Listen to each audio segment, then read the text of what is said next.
शुरू है। नमस्कार मित्रों, आज हम सर्वप्रथम आपका परिचय कराते हैं। हरदोई में कायाकल्प केंद्र के संस्थापक डॉक्टर श्री राजेश मिश्रा जी से, जो नोएडा में फोर्टिस हॉस्पिटल में कंसल्टेंट भी रहे।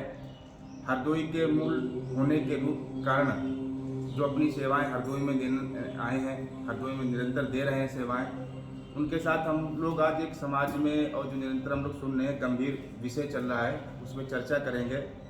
हमारे अंदर जिज्ञासा भी आपसे हम जाने, क्योंकि पता चला कि अभी हम लोग परसों ही दिन एक हमारा मित्र था जिससे हमारी शाम को नमस्ते हुई, और फिर उसके बाद रात में पता चलता है उसका हृदय गति या हार्ट अटैक होकर उसका देहांत हो गया।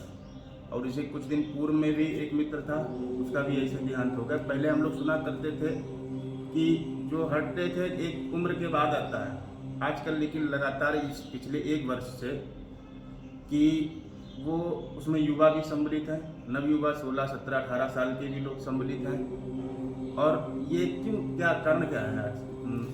बड़ा अच्छा आपकी व्यथा है अपने मित्र के लिए, जो पीड़ा है आपके अंदर की, उसकी अवस्था कितनी थी? 33-34। बताइए कि बिल्कुल युवा, और जिसके घर में चला गया आपका मित्र था। कहा भी गया है नहीं, जेन मित्र दुख होई दुखारी तिनहि विलोकत पातक भारी। जो मित्र के दुख में दुखी नहीं होता उसको देखने से पाप लगता है। हमें ये भी अच्छा लगा, लेकिन वो भी जो गया है युवा में, उसके प्रति अपनी संवेदनाएं प्रकट करता हूँ।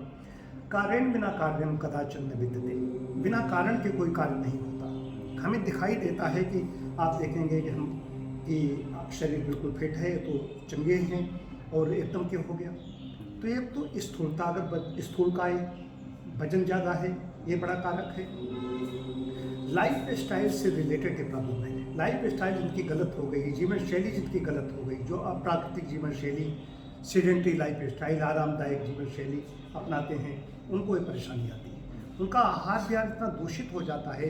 अब तो अभी तक तो मैं कहता था, मैं स्वयं, कि जो मैंने पढ़ा था तो उसमें था बचपन से ही पचे पदार्थ शरीर में इकट्ठे होते रहते हैं। बिगड़ी हुई चीज़ों का खजाना, कौन चीज़ हम खा रहे हैं? फैक्ट्री से निकली हुई चीज़ खा रहे हैं, इंडस्ट्री से जो चीज़ आ रही है उसको हम खा रहे हैं। जो प्रकृति हमें दे रही है उसको खा रहे, वो इंडस्ट्री से होकर जब आती है तो क्या अंदर जाके अनपचे पदार्थ, वही टॉक्सिन से मंदाग्नि हो गई, भूख अच्छी नहीं लगी, आदमी खाया तो आम बनेगा।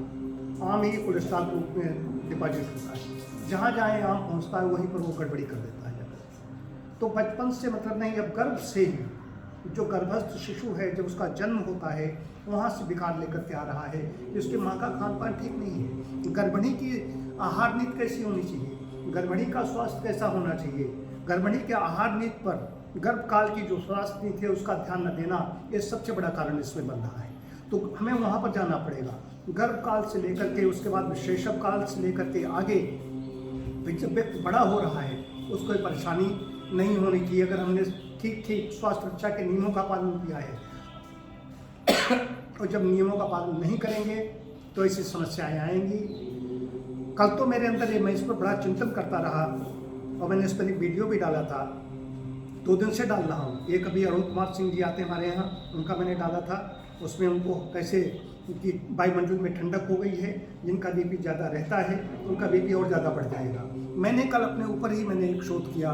मैं बाहर टहलने के लिए निकला, वैसे हमारा नॉर्मल रहता है तो 5 पॉइंट हमारा बड़ा निकला। उसके बाद मैंने मालिश की, मालिश के बाद जो हमारा डायस्टोलिक था वो तो नॉर्मल हो गया, लेकिन सिस्टोलिक फिर भी बढ़ा रहा। तो जिनका ज़्यादा बढ़ा रहता है उनका और ज़्यादा बढ़ जाता है। इसलिए मैंने कहा जो मेडिसिन ले रहे हैं वो तो मेडिसिन लेते रहें। तो ये कारण मुख्य है कि गलत आहार विहार गलत कारण है। जो बाहर चीज़ें नहीं खानी, घर का खाइए, व्यायाम कीजिए, तो अगर वे करते नहीं होता। और इसको मन में पूछना चाहिए, कुछ नहीं, बस यही जानकारी। तो उसमें आहार विहार के स्वास्थ्य नीति के लिए पहली चीज़ है अपने आहार को क्या हम डाल रहे हैं। मुख ग्रहण करने के लिए सिर्फ एक ही चीज़ है ना, मुँह के द्वारा हम ग्रहण करते हैं, और निकालने के लिए 4 रास्ते बने हैं। सांस के द्वारा कार्बन डाइऑक्साइड के रूप में, मल मूत्र के रूप में, और श्वेत पसीने के रूप में, 4 तरीके से विष बाहर निकलता है। जब एक चारों हमारे मल का सघन निष्क्रिय हो जाते हैं और उधर बार बार हम झोंकते रहते हैं गलत चीज़ें, तो स्थिति क्या होगी? मल का सघन निष्क्रिय है उधर टॉक्सिन्स अंदर रुक रहे हैं। और जितने भी है रक्त में, तो रक्त शोधन की बात आती है। हमारे यहाँ कोई भी चिकित्सा होती है, रक्त शोधन की बात करते हैं। रक्त शुद्ध बह रहा है, रक्त वाहिकाएँ ठीक बह रही हैं, आप हैं, हम हैं। आपका बीपी मैंने कल देखा था, बहुत अच्छा है। कहाँ होता है, हम तो समझ बढ़ा हुआ होगा, लेकिन 120 में भी 1-2 पॉइंट कम निकला, तो मुझे प्रसन्नता हुई। हम समझ, तो शुरू में मैंने देखा होगा। तो एज बढ़ने के साथ साथ बीपी अगर नॉर्मल है तो उसको इसकी चिंता नहीं करनी चाहिए। और चिंता करने से पहले ये प्रत्यापराधो मूलम सर्व रोगाणाम, हम जानते हैं कि ये रसगुल्ला है, हलवाई के यहाँ समोसा है, उसमें ट्रांस फैट है, नुकसान करेगी, फिर भी हम खा जाते हैं। फिर होता रहता सिलसिला शुरू हो गया। मैं कहीं भी किसी दुकान, आप यहाँ जाएँ, आप बड़े से बड़े जो भी होटल हैं, मैं जानती नहीं कहाँ है वो, उन्होंने क्या मैंने कभी खाया। तो अपने घर की बनी हुई चीज़ें खाएंगे जो आपके लिए अच्छी हैं। फैक्ट्री का नहीं खाना है। नमक चीनी से परहेज करना है। चीनी सबसे बड़े कारक है, चीनी और चिकनाई में भी जो रिफाइंड जो आ रही है, मैदा, इन सब चीज़ों को छोड़ दीजिए, बस काम हो गया।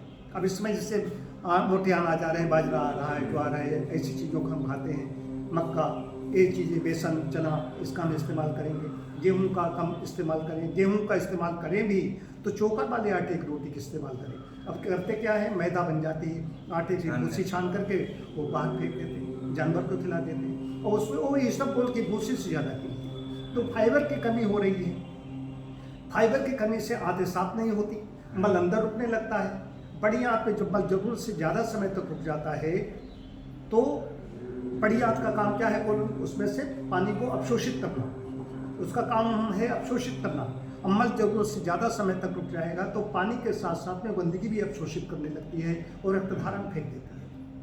तो रक्त में जो विषाक्तता जा रही है, रक्त वाहिकाओं में जो आर्टरीज हमारी हैं, उनमें कहीं कोई कंजेशन हो गया है, कोई बाधा उत्पन्न हो गई है, तो हार्ट उसको नहीं, हार्ट को प्रेशर ज़्यादा पड़ने लगता है। हार्ट तो जो दूर देश कहा गया है, पैर हैं, हाथ हैं, उसके लिए वो सप्लाई करेगा, और वहाँ पर बाधा पहले से पड़ी हुई है तो सप्लाई नहीं कर पा रहा।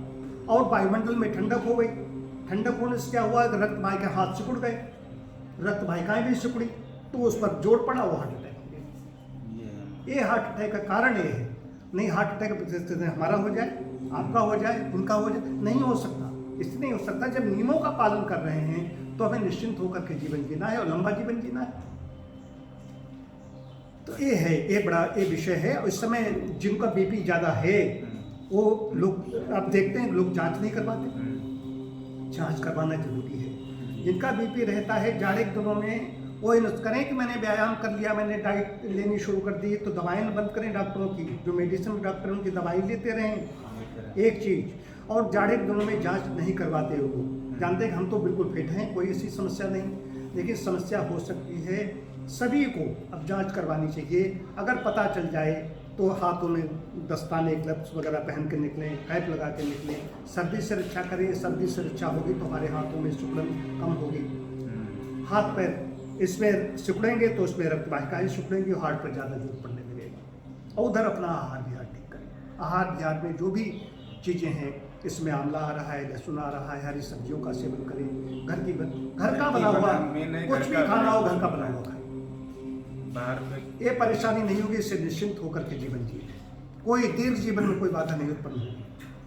तो हितभुक, मितभुक, रितभुक, जो हमारे लिए हितकारी ये खाना है।